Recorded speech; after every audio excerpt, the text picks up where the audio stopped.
In today's video, I want to show you how to remove the heat pump from the GE 2-in-1 washer-dryer combo. This is one of the most advanced and unique appliance fixes out there, and maybe I'm the first one to do it. Note that I'm not a GE certified technician, and this video is for educational purposes only, and is not meant to give you advice to diagnose, fix, or replace the unit because of how advanced this is. Also, the heat pump does have a 5-year warranty on it, and doing this could, in fact, void the warranty if you still have one, so use the video at your own discretion.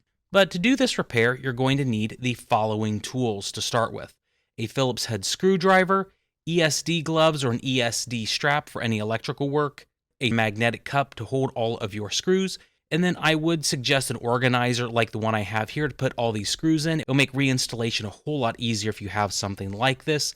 And then you will also need a buddy. Also, don't forget a pair of pliers and an absolute ton of cable ties, preferably the push mount cable ties. First, make sure that the washing machine is not on and unplug it from the wall. To begin, we need to remove the detergent and fabric softener dispensers from the machine. To remove the dispensers, pull them each individually all the way out as far as they're going to go until you can't anymore. Then press the tab down at the rear of each of these dispensers and pull them out. Next, once the dispensers are out, locate the following 5 screw holes. Each one is pretty deep inside, and you need to use a Phillips head screwdriver to remove each of these screws. On this particular unit that I'm dealing with today, removing the top 4 screws was pretty easy using a drill gun and a magnetic bit, which made it quite a bit easier due to the recessed nature of these holes. But on the last screw in the lower left corner, I had to use a screwdriver with a much thicker point, as it seems that it may require a thicker Phillips head drill bit, which kind of threw me off. Next, with all the screws out, go ahead and pull the filter out as far as it will go, then press the tab on the left side of the filter as shown, and then pull the entire filter housing assembly out. With that done, you can now take the console and pull forward on the front left side of the washer where the dispensers were, then pull up on it, and the assembly should fully detach from the front of the washing machine. Now, when you pull the console forward, note that there's going to be a huge cluster of wires hiding behind the interface panel. Make sure to have a glove or ESD bracelet on when you start to remove any of the wire harnesses. Now, from your point of view, these are the wires that you're going to see on the panel. Depending on what you want to do, the wires you need to remove may vary. To remove the interface from the rest of the machine, these are the 4 wires in black that are highlighted that you need to remove, and then depending on the situation, you may want to remove the one in red, but usually I suggest against it in most cases. Make sure to be very delicate with the wires as you remove them. Also note the push mount wire ties on the interface. Depending on your needs, you're probably going to have to use a wire cutter to remove some or most of these that are either inside the console itself or on the washing machine heat shield as well. Just be very careful not to damage these wires. When you use the wire cutters, remove only the plastic cable ties themselves. Here's another point of view on where most of the cable ties are that you may have to look at removing depending on what you're going to do. Next, separate the harness from the door light system here by pressing in the clip and then removing it. Then on the right side of the metal heat shield, you're going to find this hole with a wire that's going into it that should be blue and black. This is the blower thermistor. It's absolutely critical that you don't try to pull this out with your fingers by the wires or the harness itself, as you may break and destroy the harness in the attempt to do that. Instead, you want to take a pair of needle nose pliers, insert them into the thermistor housing, clamp down on the sides of the thermistor, and then remove it from the rubber housing that it's located in. When you have all the wires properly removed, you should be able to remove the entire console now fully from the machine. Now you want to remove the 7 screws that hold the blue metal top to the gray metal heat shield just behind it. 2 of these screws are on the left side, 3 are on the top, and then 2 are on the right side. Note that one of the screws on the right side is an interface retaining screw, which looks much different than the other ones, and note its position on the washing machine when you have to reinstall it. Next, pull the cover forward, then up to remove it. Depending on the situation, you may have to lift from the sides first. This will expose the dispenser, main control board, and blower inverter motor assembly, as well as the heat shield assembly on the very front. Next, use a pair of pliers to remove the retainer clip on this hose on the front of the washing machine. Some water could leak from the hose, by the way, so you may want to have a towel handy. Now use a pair of wire cutters to remove the cable ties on the fill tube and wire trunk just to the right of the fill tube. The OEM ties on a GE washer are white, and I've had to go in and noodle a few times on this unit already, so mine are black and much more loosely fitting because the push mount connectors are very difficult to find, and I will have a link for the correct ones in the description that I found out after I did this part of the video. There are 5 screws now that hold the outer heat shield cover as noted here.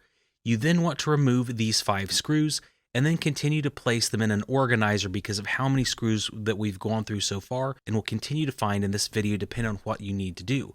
When you have those screws out, remove any cable ties that could hold wires onto the heat shield as they would prevent it from being fully removed. Behind the top bracket here in the dispenser area are 2 wire ties that need removed with wire cutters. Again, be careful not to damage the wires that these cable ties are attached to. Now on both sides of this metal bracket are 2 screws that need removed on each side. There are a few other screws that are nearby just offset from this bracket that do not need removed.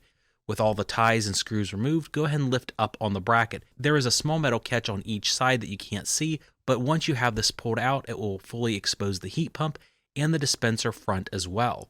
Let's go ahead and work on the dispenser next. First, cut the cable tie holding the wire on the dispenser housing, then remove the wire harness you see here that is plugged into the dispenser. Now there are 4 hoses on the rear of the dispenser assembly that you're going to need to remove individually to get the full dispenser assembly out. Well, there are at least 4 to start with that you can see here. Use a pair of pliers to press down on the metal retainer clips and move them away from the front of the plastic barbs. Now if you find the rubber hoses don't want to come out easily, use a flat bladed screwdriver to press into the housing gently and then pry the hoses out. Make sure you don't just try to yank them out. Now on the side of the dispenser, there's a hose that looks like a sneaky snake. Remove that sneaky snake from the dispenser housing. It's held in by 3 or 4 of these little retainer pieces. Next, slide the dispenser back. I did dislodge the wire harness on the side as seen, but I found out that I didn't really need to do that to get the full dispenser system out. Chances are a lot of water is going to leak at this point, so I would suggest using a towel in the dispenser in the front and possibly even the back, because once you are in and start moving it, you're going to get a lot of water when you lift up on the dispenser. Now, in the process of trying to lift the dispenser up, I had a little bit of difficulties here where it required me to move the metal retainer bracket on the left side just a little bit.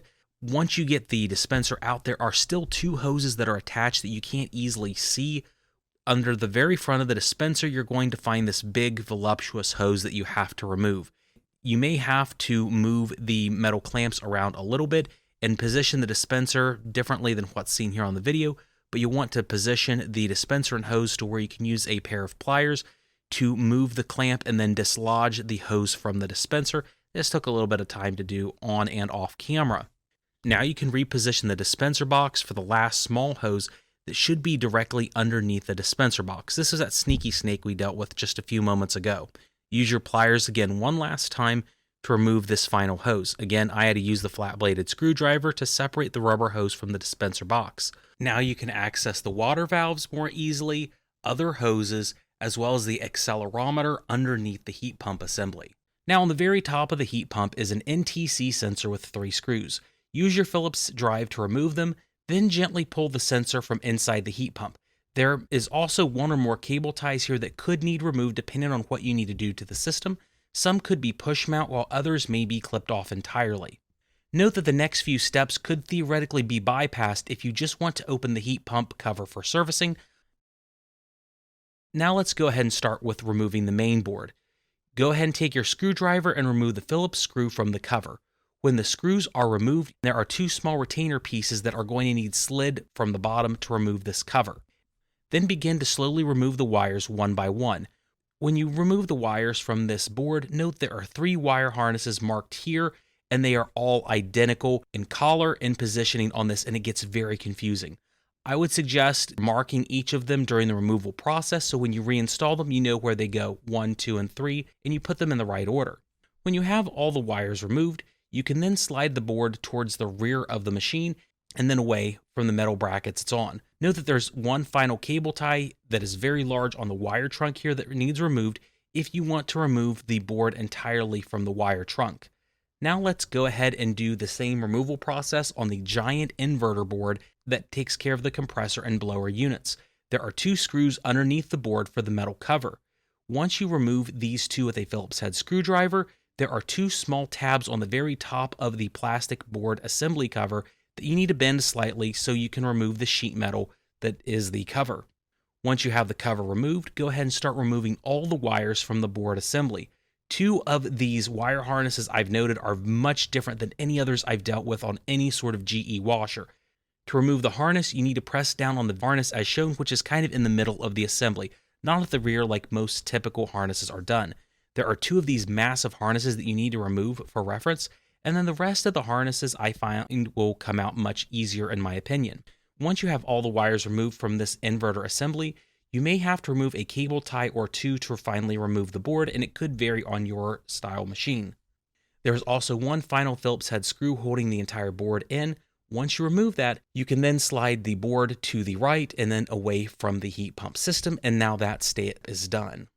Note that once the board is out, there are going to be various cable ties attached to the rear of the housing, like this one that will need removed before removing the heat pump cover and or heat pump assembly. Honestly, there were so many cable ties at this point, I don't think I filmed every single one being removed, so you will need to use some of your own judgment on which additional ones you could need removed that I did not film. On the top of the unit, there will be 2 or 3 more cable ties that mount the blower motor wiring to the heat pump that do need removed before you take the cover off, and you should be able to remove these with a pair of pliers. Next, it's time to finally remove the cover of the heat pump assembly. The first 2 screws you want to remove are the 2 holding the blower motor in place.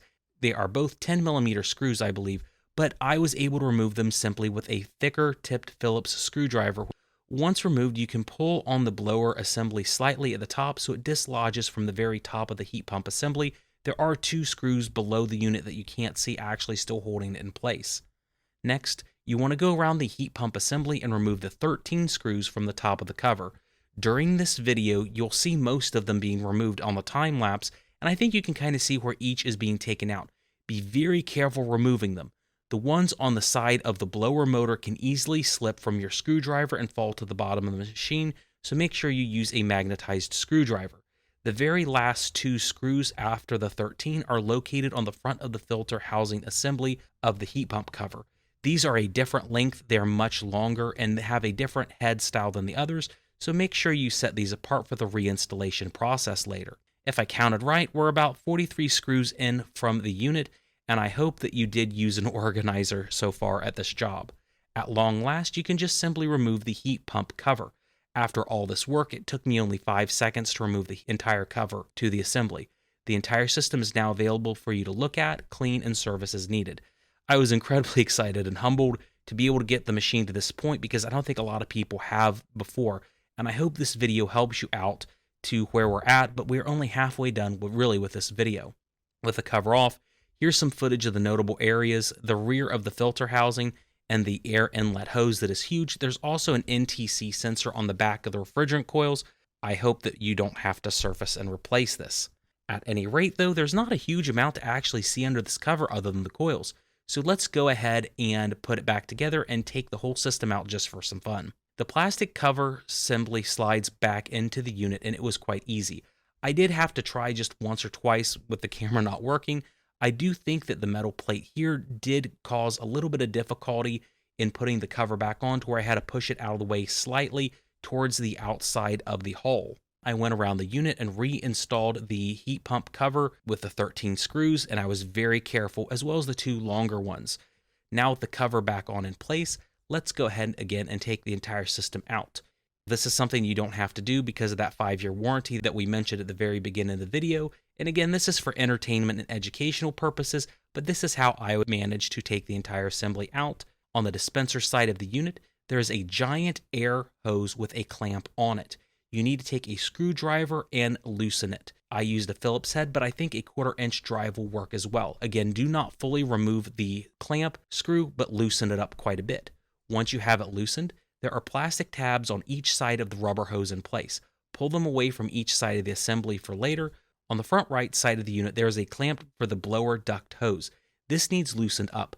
Now, honestly, I took the whole screw out in the video and I lived later to regret it. So I would highly suggest loosening it up as much as possible without fully unscrewing it and trying to remove the entire assembly this way. Next, underneath the water valves is the condensate hose. The clamp needs loosened from the wash tub, and that's easily done, but it's not easy to see on camera because of all the water valves that are still in the video frame. With that done, next remove the two push mount cable ties that hold the giant wire trunk in place for the control board here. Once you have at least the left push mount cable tie out, you can use your pliers to press in on the water level sensor like you see on this picture and then remove it. You will press in and simply pull out the sensor. Once the sensor is removed, you can unclip the wire harness, then loosen up the retaining clip to fully remove the sensor. With the pressure sensor out of the way, unclip the other push mount connector and remove the wire trunk. Just behind the push mount cable tie we removed, there is a green grounding screw on the very corner of the machine that needs removed. There are two here, but we only need to remove this one as it connects the grounding strap to the compressor. Next, remove the cable tie from the ferrule that would otherwise hold this wire trunk in. Now, we need to remove 6 screws that hold the heat pump assembly in place. 2 on the dispenser side, 2 on the very front of the unit, and then 2 on the right side where the control board was. Make sure to visually identify any other possible wire or wire trunks with cable ties in place that could prevent the wholesale removal of this unit. The number of cable ties on this machine is frightening, and it's very possible in this video I have overlooked 1 or 2 cable ties, but you should be able to visually identify what could get in the way and prevent you from removing the entire housing assembly. Note that I did uninstall this heat shield here from the board during the disassembly, but I don't think you actually need to do this. It makes it a little bit easier to lift up, in my opinion. Finally, with all of the screws out and all of the wires separated, find a friend that trusts you and have them help you remove the entire heat pump assembly. There are plenty of angles on the heat pump assembly which you can pull this unit up and out from, but this part was actually the least difficult part of this entire process. It is not that heavy for 2 people. With the entire heat pump assembly removed, you can access the top of the tub as needed. The accelerometer can be removed or modified, as well as various hoses, springs, and then full access to the tub if the front is removed. With the heat pump system off, you can access the blower housing if you needed to swap it in and out, study it, or do something that is outside the warranty period with, but there's nothing in the heat pump that we haven't discussed as of this point in the video. Now, this time of the video, I'm unaware of any modifications or work that I should call out to the unit because this is a brand new machine that just came out on the market that I've only had a few months, but at least now you know how to replace the entire heat package. If you had a new heat pump system, you could just reinstall the package to the GE Ultrafast 2-in-1 unit. It simply drops down in place. There may be small pegs on the outside for you to install this package onto, but we managed to install it so fast I didn't note any orientations, but be careful of that. For reassembly of the heat pump, it goes back together the same way that you took it out, but the first thing you want to do is reinstall the 6 screws to the dispenser, front, and control board sides of the unit. The metal shield for the control board as well if you did decide to remove it from your unit. Man, I hope you had a screw organizer doing this because it made reinstallation really easy on this unit, and I pity you if you maybe missed that step. Next, reinstall the pressure switch to the housing. I installed the wire harness first, then the hose and retainer second, then simply had to clip the switch back into place on the small squared area on the metal bracket itself. We're going to go ahead and put the grounding screw back into the compressor where the grounding strap was and reattach it with a Phillips drive. By the way, we never really used any screwdriver on this other than a Phillips head, which is a credit to GE. Don't forget to zip tie the ferrule as well to make sure it's connected to the wire trunk. Now, this was the most difficult thing to do in the video, was reattaching the rubber hose onto the heat pump blower. There's a rubber arm on each side of this rubber hose that you can slot a screwdriver into and pull the blower hose into the blower housing, which makes that step easy. But putting the screw back into the left side of this bracket was nightmarish. Eventually, though, I was able to thread the screw back into the bracket and tighten it down. Hopefully, by not taking the screw out, you avoided my mess that I had to deal with on this unit. Going back to the rear of the washing machine, let's go ahead and reinstall the inverter board to the housing. Note the 2 slots on the back of the heat pump at the rear that the board will thread into. I found this part took a few seconds to get right due to this board just being so large and unwieldy. Once you have the board slotted back into place, reinstall the wire harnesses into the unit like you took them out. There's also that screw that needs reinserted to the top of the blower board as well. You also need to install a few push mount cable connectors and zip ties, but the harnesses generally fit in one way, and the really large harnesses don't actually plug in any special way. They go very easily, unlike taking them out for the first time. Finally, make sure that the blower motor wires have their push mount clips reinstalled correctly. They do snake around the very top of the heat pump assembly. I didn't fully document this part properly because of just how much camera and filming I did otherwise, but it should go straight forward on how you would route the wires. Install the metal cover back onto the inverter assembly board.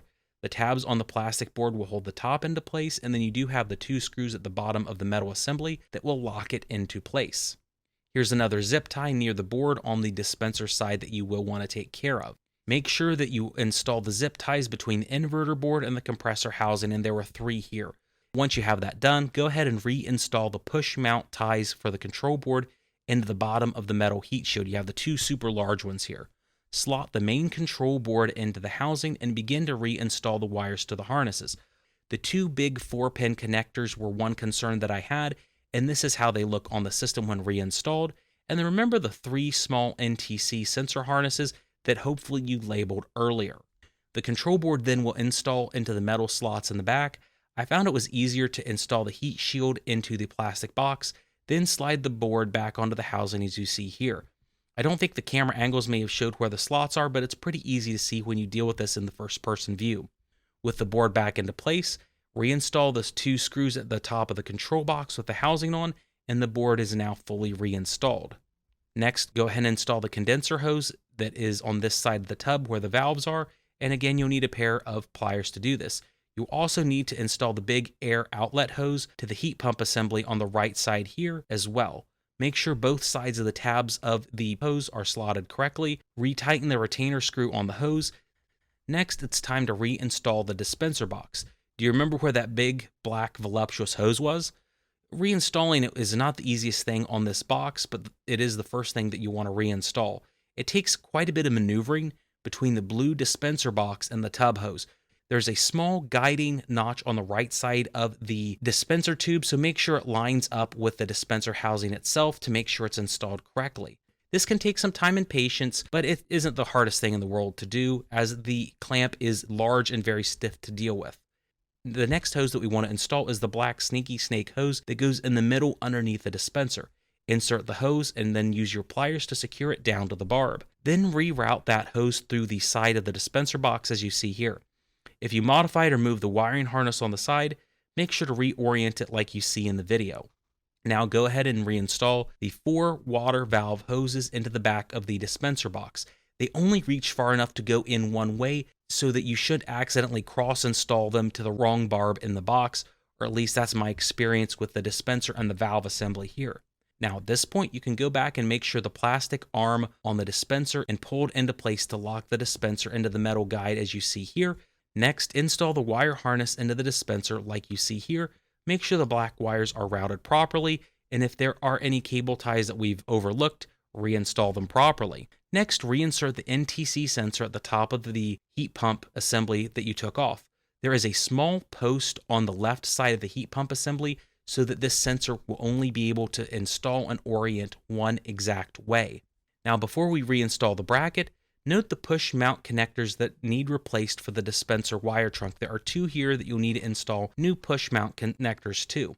Now install the metal bracket into the slots on both sides of the washing machine chassis. Go ahead and then insert the 2 screws on each side to lock the metal bracket into place. Next, you need to install the heat shield on the very front of the washing machine. There are going to be 4 push mount cable ties that need installed when the heat shield actually gets put into place. If you don't have push mount cable ties, you could use 2 smaller cable ties put together. This will end up being a little bit more sloppy, but it does work, and that's what I had to do in the case of this particular unit. If you're using push mounts, I would get them from the description because they are not the easiest to find. Next, make sure to slot this hose through the cable ties as well as the wire harnesses prior to installing the heat shield. Make sure the hose clamp is installed properly to the bulkhead like you see here using pliers as well. Finally, with the NTC sensor and dispenser wires routed along where the fill hose is, go ahead and reinstall the 5 screws here in the heat shield assembly as you see. You shouldn't have too much of a problem putting these 5 proper screws back into place. With the heat shield on, the top of the entire washing machine assembly can go back on. Make sure to seat it around the edges so that it sits on the 4 plastic pegs that are around the edges of the washer chassis. Once you have those pegs slotted into place with the top, pull the unit backwards and it should become flush with the machine like you see here. The entire top of this assembly should be totally flush, and as you can see here, the lines are perfect, and if it's off center and there's any gaps, you may want to reseat the top of the unit. Next, insert the 7 screws that go around the top of the unit into place as you see here. 2 on the left side, 3 up top, and 2 on the right. Note the super wide screw that gets installed on the right side of the assembly. This is very important that you install it because of the interface that we're going to put on soon. With the top installed, it's time to go ahead and reinsert all the wires into the interface to get the last pieces of the machine reinstalled. If you have gloves, make sure to use them. You should have approximately 4 wire harnesses to install here. The NTC wire, the dispenser wire, the door light wire, and then the main control power wire. And you do have to route a lot of these through the zip ties or push mount ties depending on what you've chosen when you installed the heat shield. Here's the pictures of the wires that I had to reinstall into the interface and how they go. I just wanted to take some pictures when I was reinstalling this to use them as a guiding principle when I put the interface back together. Finally, depending on what you did with the blower thermistor, you may have to reinsert the entire assembly or just the wire into place depending on if you took the whole unit out, and I did take the entire assembly out. This is how I have my system routed with the lack of the push mount cable ties, as again I had to buy a bunch after this video was done to try to find the right ones that would actually fit. Finally, roll the panel up into the heat shield and lock it into place. Mine's set and locked into place very easily, but the key here to get it installed is that the interface needs to thread onto the 2 large wide screws on the right side, and the interface should lock into place. You may have to push it in and then pull it to the left side to get it to snap into place, or even use an angle depending on the situation, but I was able to just press it in as you see. The last screws then to install on this machine before we have it back together are the 5 screws here in the interface. Note that the 1 screw on the machine was different in the lower left corner as it had a finer thread count. Also note that the dispenser likes to push rearward when you install these 5 screws. I had to make sure I kept pulling the dispenser forward into the interface to make sure that the screws reinstalled properly. Once you have all 5 screws into the dispenser and interface securely, you just have to insert the dispensers into place. Know that the bottom smaller dispenser has a groove at the bottom of the housing that needs matched up for it to insert properly into the housing. And that is everything. If you did it all the right way, you're ready to start the machine again after whatever you had to do to the heat pump. I was able to fully inspect, remove, and replace the heat pump assembly without any machine errors, so if I can do it, you can do it too. Just make sure to pay attention to the screws and wiring harness as they go in, and you should be okay. But if not, and you have any issues, you may have to run the diagnostic setting to reset the system if, for example, you put a new heat pump in, but I don't know that for sure. I hope this video helped you. Have a great day.